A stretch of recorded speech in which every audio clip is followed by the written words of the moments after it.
Start में reference उनके लिए देना चाह रही हूँ जो डायरेक्ट करना चाहते हैं, ठीक है, जिन्हें ये वेव फंक्शंस की डेरिवेशन नहीं करनी। तो क्योंकि सर ने भी ऐसे ही किया था, तो यहाँ से हमने इस पोटेंशियल को यूज़ किया, इनफाइनाइट स्क्वायर वाल पोटेंशियल को यूज़ किया है। पोटेंशियल्स की चॉइस जो है जनरल है, तो जो हमारे लिए ज़्यादा इजी रिजल्ट्स दे या फिर जो हमें डिज़ायर्ड रिजल्ट्स दे या बिहेवियर्स दे, उनको उस पोटेंशियल को हम सिलेक्ट कर लेते होते हैं। तो फर्मी गैस मॉडल में हम इनफाइनाइट स्क्वायर वाल पोटेंशियल को यूज़ करते हैं। तो इस पोटेंशियल को यूज़ करते हुए श्रोडिंगर इक्वेशन को सॉल्व करते हुए हमारे पास ये इक्वेशन बनती है। ओके, इस इक्वेशन का हमारे पास सॉल्यूशन ये बनता है, ठीक है, बी साइन के एक्स आता है, जिसपे ये इनिशियल कंडीशंस अप्लाई करने के बाद हमें के की क्वांटाइज्ड वैल्यूज़ मिलती हैं।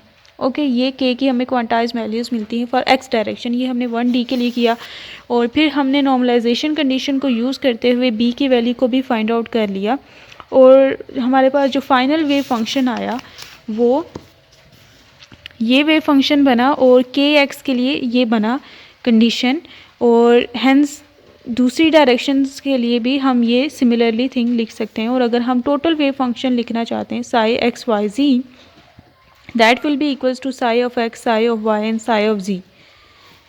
ठीक है, जब नॉन इंटरेक्टिंग सिस्टम हो तो उनके वेव फंक्शंस का प्रोडक्ट जो है total wave function of the system को दे देता है। तो इनका ये प्रोडक्ट जो है, इन तीनों का प्रोडक्ट हमें टोटल वेव फंक्शन दे देगा, जो कि हमारे स्क्वायर वाल पोटेंशियल में मौजूद पार्टिकल्स को डिस्क्राइब कर रहा होगा। सो ये L x sine k x, L y 2/Ly and 2/Lz, और इनके साइन के वाई एंड साइन के जी, जिसमें के सब्सक्रिप्ट में एन एक्स आएगा, इस y वाले के साथ एन वाई सब्सक्रिप्ट में आएगा, और के z वाले के साथ सब्सक्रिप्ट में के एन जी आएगा, क्योंकि k is dependent upon n number, और n नंबर जो है x y and z direction तीनों के लिए डिफरेंट भी हो सकते हैं, सेम भी हो सकते हैं, डिपेंड्स। ठीक है, सो और के एक्स की वाई और के जी की वैल्यू हमें मिल चुकी है। अगर हम के की वैल्यू फाइंड आउट करना चाहें के स्क्वायर की, तो वो हमारे पास के एन एक्स स्क्वायर प्लस के एन वाई स्क्वायर एंड के एन जी स्क्वायर के इक्वल आ जाएगा। और यहाँ पे के स्क्वायर को हम फर्मी के वेक्टर के इक्वल कर सकते हैं। ठीक है, तो वो यहाँ पे हम इसे इसके इक्वल कर देते हैं, और अगर हम इनकी वैल्यूज़ को पुट कर दें, फॉर एग्जांपल जैसे ये ऊपर हमारे पास इनकी वैल्यूज़ तो गिवन है ना, तो यहाँ पे हम पुट कर सकते हैं एन, ये सब्सक्रिप्ट में एक्स है, pi square n square L x square plus n y square pi square L y square plus n z square pi square over L z square. And for the case where L x L y and L z are equal, और हमारे पास अगर cubic box हो तो उसके लिए फिर हम इन तीनों को इक्वल कर देंगे, तो यहाँ पे इक्वल टू एल कर देते हैं, तो यहाँ तीनों जगह पे एल आ जाएगा, ये ख़त्म हो जाएगा, एल हमने पुट कर दिया, एल स्क्वायर कॉमन आ जाएगा और पाई स्क्वायर भी कॉमन आ जाएगा, पाई स्क्वायर कॉमन आ गया, n x square n y square plus n z square, तो के एफ स्क्वायर, तो ये हम इसको लिख देंगे पाई स्क्वायर ओवर एल स्क्वायर, और इसको लेट्स से हम एन एफ स्क्वायर कह देते हैं या एन स्क्वायर भी कह सकते हैं। ठीक है, in the case when L all the lengths are equal to each other. तो अब इसमें ये वाली जो इक्वेशन थी, ठीक है, ये जो सारे थे, ठीक है, इसमें ये हमारे पास एक इक्वेशन बनी थी, ये वाली हम देख सकते हैं या ये वाली भी देख सकते हैं। तो इसमें ये हम अगर देखें तो ये ऐसे ही है जैसे वो रेडियस ऑफ स्फीयर नहीं होता, उसकी इक्वेशन जैसे होती है। ये रेडियस, और इनको अगर प्लॉट किया जाए तो एक स्फीयर बनता है जिसका रेडियस आर होगा। तो इसी तरह की ये इक्वेशन है जिसमें ये एक्स वाई और जी का कंपोनेंट्स हैं, और ये ऐसा स्फीयर बनेगा जिसका जो रेडियस है वो के होगा। तो इसको हम के स्पेस में, क्योंकि यहाँ पे ये वेरिएबल एक्स वाई जी थे जो कि पोजीशन वेरिएबल है, स्पेस वेरिएबल है, तो उन्हें अगर प्लॉट किया जाए कोऑर्डिनेट एक्सिस पे तो हम उसे स्पेस तो हम उसे पोजीशन स्पेस कह सकते हैं। ठीक है, तो ये स्पेस किस चीज़ की बनेगी, ये स्पेस बनेगी के स्पेस पे। अगर हम कोऑर्डिनेट सिस्टम में के फॉर्म में अगर कैलिब्रेशन करें, तो अगर ये हमारे पास प्लॉट किया जा सकता है, हम के एन एक्स की वैल्यू को फाइंड आउट करते हैं, के एन वाई की वैल्यू, के एन जी की वैल्यू, तो हमें पता है कि ये जो एन एक्स है, ये एन वाई और एन जी, इनकी वैल्यूज़ 1 2 3 4 ऐसे वेरी करती रहती है। इसकी भी ऐसी और इसकी भी ऐसे। के एन एक्स आ जाएगा नॉर्मली ये इसके इक्वल होता है, ठीक है। तो इसकी पॉसिबल वैल्यूज़ क्या क्या आ जाएंगी, वो 1 पे आ जाएगी pi by L x, 2 n x की वैल्यू पे 2 pi by L x, 3 pi by L x up to so on. इसी तरह इसके लिए भी pi by L y, 2 pi by L y, 3 pi by L y और ये up to so on. इसी तरह ये पाई बाय एल जी, ये 2 पाई बाय एल जी और ये 3 पाई बाय एल सी, ऐसे ही होते होते तो ये एक स्फीयर को क्रिएट करेंगे। और यहाँ पे पाई बाय, ये लेट्स से जी एक्सिस पे है, ये वाई एक्सिस पे कर देती हूँ, ये मैं एक्स एक्सिस पे कर देती हूँ। इसे जी कर देते हैं, इसे वाई कर देते हैं। ये pi by L G, 2 pi by L G और 3 pi by L G. Okay, तो ये ऐसे ही चलता जाएगा ऊपर। यहाँ पे ये पाई बाय एल वाई, ये 2 पाई बाय एल वाई, ये 3 pi by L y up to so on. और यहाँ पे भी ये pi by L x, 2 pi by L x और ये करते करते तो ये इनको अगर हम जोड़े हैं तो ये तो एक क्यूब बनता है। अगर ये मैं 2D में इनको सिर्फ जोड़ूँ तो ये पाई बाय एल एक्स और ये पाई बाय एल जी, ये क्यूब तब बनेगा जब हम L x equals to L y equals to L z कर देंगे, उस टाइम ये क्यूब बनेगा। उसके अलावा जो कॉम्बिनेशन होगी वो ट्राइंगल्स बनेंगे, जिसे हम क्यूबॉइड कहते हैं इन 3D। तो इस तरह की सिचुएशंस बनेंगी। तो हमने यहाँ पे जैसे पहले भी condition L x equals L y equals L z किया, तो ये फिर इस तरह से हो जाएगा। और फिर हम एन की वैल्यूज़ क्योंकि सिर्फ पॉजिटिव होती हैं ना, वो नेगेटिव नहीं होती, और एल भी एक पॉजिटिव क्वांटिटी है, तो ये जो पूरा एक स्फीयर बनेगा ना, एक पूरा ये स्फीयर बनेगा, सिर्फ उसका 8वां हिस्सा जो है वो इंक्लूड हो पाएगा पॉजिटिव जो एक्सिस होता है उसका 8वां हिस्सा। ये मैं इसको, अगर हमारे पास 2D है ना, तो चौथा हिस्सा होता है ना वो पॉजिटिव एक्सिस में आ रहा होता है, जिसमें एक्स और वाई दोनों पॉजिटिव हों। अगर 3 हमने एक्स वाई जी ले लिए हैं ना, तो एक्स वाई जी के 8 पॉसिबल कॉम्बिनेशन बन सकते हैं, जिसमें एक कॉम्बिनेशन ऐसा होगा जिसमें एक्स वाई जी तीनों पॉजिटिव होंगे, ठीक है। इसके 8 पॉसिबल कॉम्बिनेशन बन सकते हैं कि एक्स वाई जी प्राइम हो जाए, जी नेगेटिव जिसमें हो जाए, एक्स वाई प्राइम हो जाए और जी पॉजिटिव हो जाए, एक्स प्राइम हो जाए वाई और जी ऐसे हो जाए, या 2 इसमें नेगेटिव और 1 पॉजिटिव, तो ये पॉजिटिव और दूसरा, और इसी तरह ये पॉजिटिव ये दोनों नेगेटिव।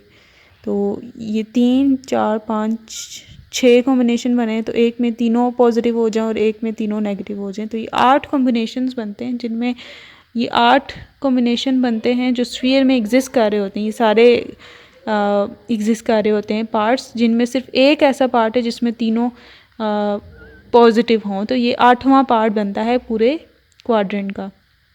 जब अगर हमारे पास 2 हैं तो इनके 4 पॉसिबल बनते हैं। एक में एक्स वाई दोनों पॉजिटिव है, इसमें एक एक्स प्राइम है और दूसरा पॉजिटिव, एक में ये है तो ये वाला नेगेटिव या दोनों नेगेटिव। तो ये हम कहते हैं कि इसमें से एक हिस्सा सिर्फ ऐसा है जो पॉजिटिव है एज़ कम्पेयर टू ये 4, तो 1/4 जिसे हम क्वाड्रेंट कहते हैं वो पॉजिटिव एक्सिस बनाता है, पॉजिटिव क्वाड्रेंट बनाता है। तो इसका 8वां बनाता है, क्योंकि इसके कॉम्बिनेशंस और भी सारे होते हैं जो सारे एग्जिस्ट कर रहे होते हैं। ये वॉल्यूम्स बन रहे होते हैं जो ये सारे जिनमें सिर्फ एक हिस्सा जो है 8वां हिस्सा जिसे हम कहते हैं कि वो सिर्फ पॉजिटिव होता है। तो यहाँ पर हम इस चीज़ को यूज़ करेंगे और सिर्फ हम इस पार्ट ऑफ द क्वाड्रेंट, इस part of the volume of the sphere में इस चीज़ को कंस्ट्रक्ट करेंगे। सारे का सारा नहीं आएगा वॉल्यूम ऑफ द स्फीयर।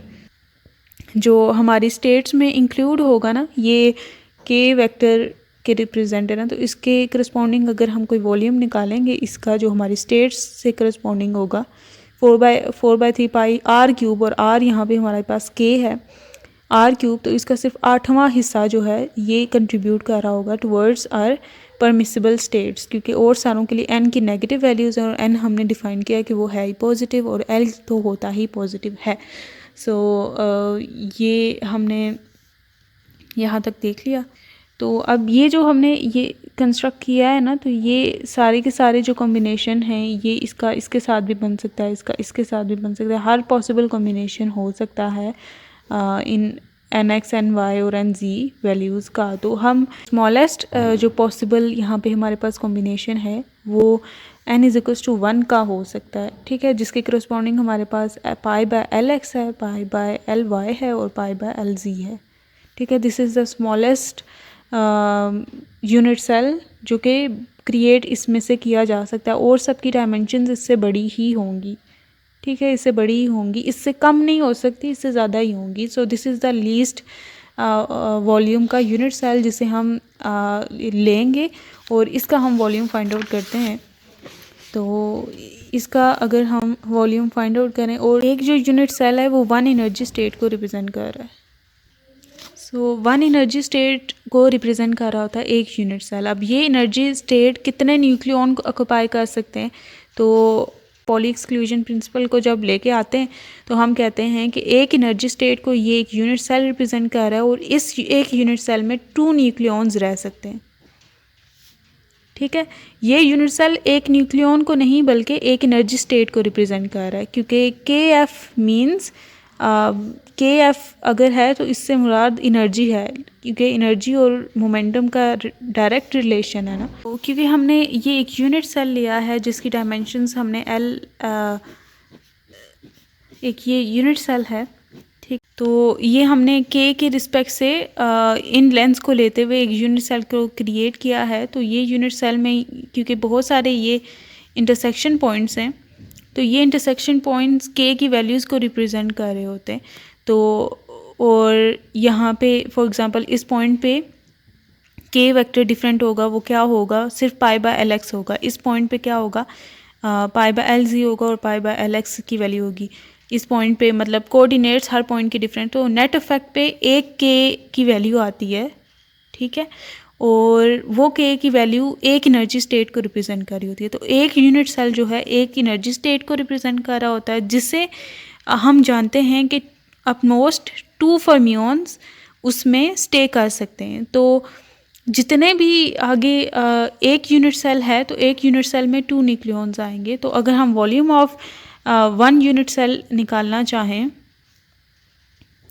इसका वॉल्यूम अगर हम फाइंड आउट करना चाहें तो वो हमारे पास क्या आ जाएगा, that will B π/LX, π/LY and π/LZ। और क्योंकि हमने LX, LY और LZ को इक्वल करके इसे क्यूबिक लिया है ना, तो इसके लिए हम इसको इक्वल कर देंगे और ऊपर पाई क्यूब बन जाएगा और नीचे भी L क्यूब हो जाएगा, सबकी जगह LL आ जाएगा, तो ये L क्यूब आ जाएगा वॉल्यूम ऑफ 1 यूनिट सेल, ठीक है। और फिर एक यूनिट सेल में कितने न्यूक्लियॉन्स आ सकते हैं, ठीक है, 2 न्यूक्लियॉन्स आ सकते हैं ना, एक यूनिट सेल में 2 न्यूक्लियॉन्स आ सकते हैं। तो अगर हमारे पास n न्यूक्लियॉन्स हैं, उन्हें हमें फिल करना है हर यूनिट सेल में, ठीक है। अगर हमारे पास n न्यूक्लियॉन्स हैं और एक यूनिट सेल में 2 आ सकते हैं, तो हमारे पास टोटल कितने यूनिट सेल होंगे n न्यूक्लियॉन्स को फिट करने के लिए। तो टोटल हमारे पास n/2 होने चाहिए ना यूनिट सेल हर यूनिट सेल में, क्योंकि 2 आते जाएंगे। तो अगर हमारे पास n/2 यूनिट सेल हैं तो उनमें n न्यूक्लियॉन्स फिल किए जा सकते हैं। आई होप ये बात समझ आ गई हो कि अगर हमारे पास लेट्स से बॉक्स है एक जिसमें 2 टॉफ़ीज़ आ सकती हैं और हमारे पास 10 टॉफ़ीज़ हैं, तो हमें कितने बॉक्स चाहिए होंगे इन 10 टॉफ़ीज़ को उन सब में डालने के लिए। तो हमें 5 बॉक्स चाहिए होंगे ना, 10/2 बॉक्स चाहिए होंगे, 2 इधर चलेगी, 2 इधर, 2 इधर, 2 इधर। तो ये 5 बॉक्स थे और हर एक में क्योंकि 2 आ सकते हैं तो हमें 5 बॉक्स चाहिए थे अगर हमारे पास 10 टॉफ़ीज़ थी। तो जितने भी न्यूक्लियॉन्स होंगे, ठीक है, उतने कितने हमें यूनिट सेल चाहिए होंगे, n/2 यूनिट सेल चाहिए होंगे उन सब के सब को उनमें फिट करने के लिए, ठीक है, n/2 हमें यूनिट सेल चाहिए होंगे। तो टोटल वॉल्यूम जो ऑक्यूपाई किया होगा न्यूक्लियॉन्स ने, वो फिर हमें कैसे मिलेगा, वो हम मल्टीप्लाई कर देंगे n/2 यूनिट सेल्स है ना, multiply by volume of 1 unit cell. n/2 total unit cells हैं, उसे वॉल्यूम ऑफ 1 यूनिट सेल से मल्टीप्लाई कर देंगे विच इज़ π/L क्यूब। तो ये हमें पता चल जाएगा टोटल वॉल्यूम जो कि ऑक्यूपाई किया हुआ है न्यूक्लियॉन्स ने, ठीक है, क्योंकि ये सारे के सारे ये जो यूनिट सेल हैं सारे के सारे ये वाला जो हमने फाइंड आउट किया ये सारा का सारा ऑक्युपाइड है, और हमने ये बिल्कुल इतना ही किया है कि एक्स्ट्रा कोई हमने इसमें डाला ही नहीं है, कोई खाली डिब्बा नहीं है। हमने कहा कि 10 टॉफ़ीज़ हैं तो उसके मुताबिक से कितने हमें चाहिए बॉक्सेस, तो हमें टोटल 5 ही चाहिए। हमने कोई एक्स्ट्रा बॉक्स खाली नहीं लिया, 6 बॉक्स नहीं लिए, हमने सिर्फ 5 ही लिए, और ये सारे के सारे ऑक्युपाइड हैं, एक्स्ट्रा वॉल्यूम लिया ही नहीं। तो यही हम 0 केल्विन में जब फर्मी एनर्जीज़ वगैरह को देखते हैं तो हम सारी वो स्टेट्स देखते हैं जो फुली ऑक्युपाइड हैं या पार्शली ऑक्युपाइड हैं, ये नहीं कोई जिसमें खाली बॉक्स कोई रह गया हो। तो यहाँ पे भी हमने सारा का सारा वॉल्यूम जो उन्होंने ऑक्युपाई किया हुआ था वो ले लिया है, और this is n/2 pi cube by L cube, ये वॉल्यूम ऑक्युपाई किया हुआ है n न्यूक्लियॉन्स ने। ओके, और एक यूनिट सेल में जो कि एक एनर्जी स्टेट को रिप्रेजेंट कर रहा है, एक एनर्जी स्टेट को 2 इलेक्ट्रॉन्स या 2 फर्मियॉन्स शेयर कर सकते हैं विद ऑपोजिट स्पिन्स। तो ये हमने एक तरह का वॉल्यूम फाइंड आउट कर लिया, और दूसरी तरह का वॉल्यूम आएगा वो जो हमने अभी डायग्राम की थी ना कि 4/3 पाई एफ के एफ क्यूब। के एफ इज़ आर, रेडियस उसका के था ना, के एफ, तो ये 4/3 पाई आर क्यूब होता है, और सिर्फ 8वां हिस्सा उसका कंट्रीब्यूट कर रहा था टुवर्ड्स द वॉल्यूम। तो टोटल वॉल्यूम जो आएगा उन स्टेट्स का, ठीक है, ये सारी की सारी स्टेट्स को रिप्रेजेंट कर रहा है ना, ये सब कुछ जो भी अवेलेबल स्टेट्स हो सकती हैं, जितनी भी हो सकती हैं, ठीक है, ये सारी एक्सटेंड करती जाती हैं, तो जितनी भी हो सकती हैं वो इस पूरे स्फीयर का, इस स्फीयर के वॉल्यूम के इक्वल हो जाएगी, और वॉल्यूम का कितना हिस्सा हो जाएगा, वो 8वां हिस्सा होगा जो कंट्रीब्यूट करेगा टुवर्ड्स अर्थ स्टेट्स। तो टोटल वॉल्यूम जो उन्होंने ऑक्युपाई किया वो ये है, और इन्होंने n न्यूक्लियॉन्स ने जो ऑक्युपाई किया वो ये है। तो इन दोनों को हम इक्वल कर देते हैं, और के एफ की इसमें से फर्मी जो के वेक्टर है वो हमें पता चल जाएगा। तो इसे हम इक्वलाइज करते हैं 1/8 4/3 पाई,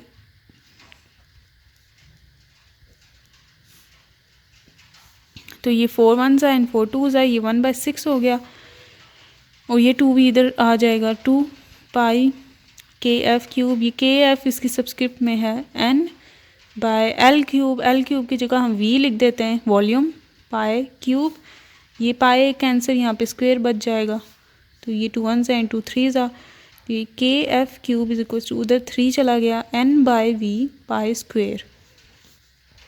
के f is equals to k, यहाँ पे n/v को ना नंबर डेंसिटी हम कह देते हैं, नंबर ऑफ न्यूक्लियॉन पर यूनिट वॉल्यूम कितने हैं, तो इसे रो से इसे डेंसिटी ऑफ स्टेट्स का नाम भी दिया जाता है। ये कभी कभी आ जाता है प्रॉब्लम कि आप प्रूव करें कि जो एनर्जी है वो फर्मी एनर्जी है वो प्रोपोर्शनल है डेंसिटी ऑफ स्टेट्स के। तो यहाँ से हम ये चीज़, इस चीज़ को हम और भी किसी और फॉर्म में भी लिख सकते हैं, वो भी हम कुछ कर लेंगे, वो भी मैं करूँगी।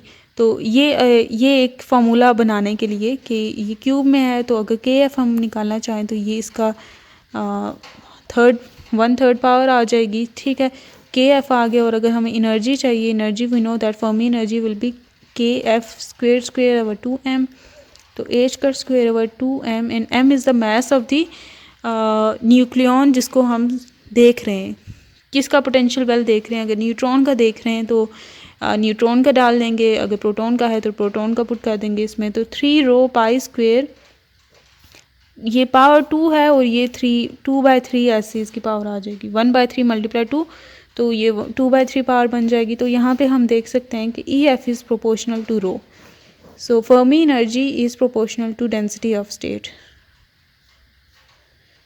ये एक तरह का प्रूफ आ सकता है, ये इम्पॉर्टेंट है काफ़ी, ये प्रूफ कि Fermi energy density of state से प्रोपोर्शनल होती है, और density of state in turn is proportional to number of nucleons per unit volume. If there are more nucleons per unit volume then there will B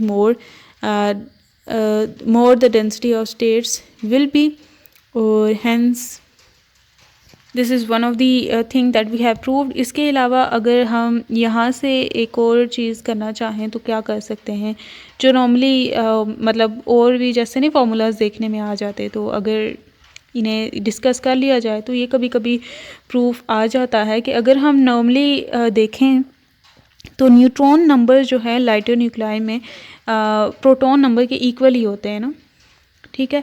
और ये अगर ये चीज़ लें और ए जो है वो किसके इक्वल होता है, एन प्लस जी के, ठीक है। तो A would be equals to N और जी अगर इक्वल हैं तो दोनों को हम एन कर देते हैं। A would be equal to 2n और एन की वैल्यू क्या आ जाएगी, a/2। तो यहाँ पे a/2 की वैल्यू हम पुट कर सकते हैं n की जगह, और v वॉल्यूम है ना, अगर वॉल्यूम की जगह हम वॉल्यूम ऑफ एटम पुट करें विच इज़ 4/3, जिस एटम की या न्यूक्लियस की बात कर रहे हैं, volume of nucleus, sorry volume of nucleus हम लेंगे तो r³ होता है, और r हमने देखा था कि r0 a की पावर 1/3 के इक्वल होता है, जिससे हम लिख सकते हैं 4/3 पाई, इन दोनों का क्यूब दोनों तरफ ले लें तो इसका क्यूब रूट कैंसिल, r0 पे क्यूब आ जाता है तो ये आ जाएगा r0³ a।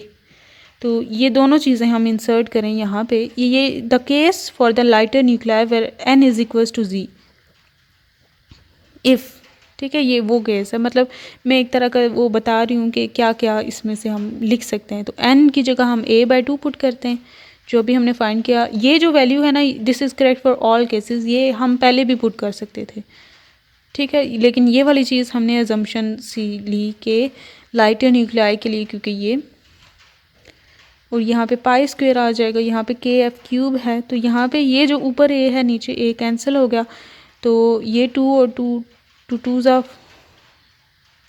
4 होता है, तो ये 3 ऊपर चला जाएगा, this will become 9 divided by 2 पाई, ये एक पाई और ये एक पाई कैंसिल, तो ऊपर पाई बच जाएगा, नीचे आ जाएगा r0³ सिर्फ, ये 9π/2 r0³, ठीक है। ये kF का क्यूब आया, और ये kF अगर हम फाइंड आउट करना चाहते हैं, दोनों तरफ हम पावर ले लेंगे 9π/2 r0³ की पावर 1/3, ठीक है। तो ये हम देख सकते हैं कि ये एक सिचुएशन बन चुकी है हमारे पास। इस वक्त हमने k की वैल्यूज़ को फाइंड आउट किया है। अगर हम इसकी करस्पॉन्डिंग मोमेंटम को फाइंड आउट करना चाहते हैं, फर्मी मोमेंटम फॉर एग्जांपल, ये हमने फर्मी k वैल्यू को फाइंड आउट किया था, फर्मी वेव वेक्टर को फाइंड किया था।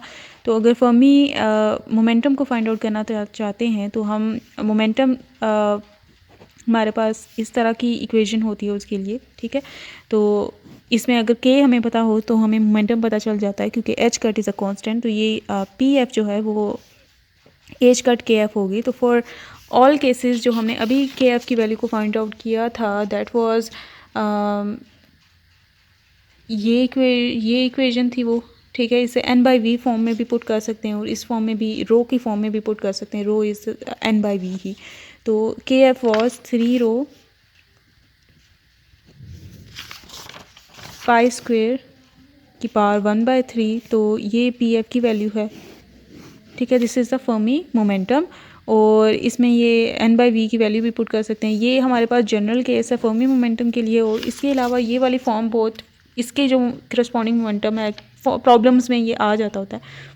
तो इसके करस्पॉन्डिंग अगर हम फाइंड आउट करना चाहते हैं तो हमें ये pf इसके लिए for the case when n is equals to z है, ठीक है। इसके लिए हमें मिल जाएगा एन h कट, और ये kf की जो वैल्यू आई है वो हमारे पास आई है 9π/2 r0³ की पावर 1/3। तो ये h कट है 9π/2, तो एज इट इज़ रहेगा। ये जो r0³ है इसके ऊपर अगर हम पावर 1/3 सेपरेट कर दें तो ये कैंसिल होके ये बाहर आ जाएगी। तो ये जो फॉर्म है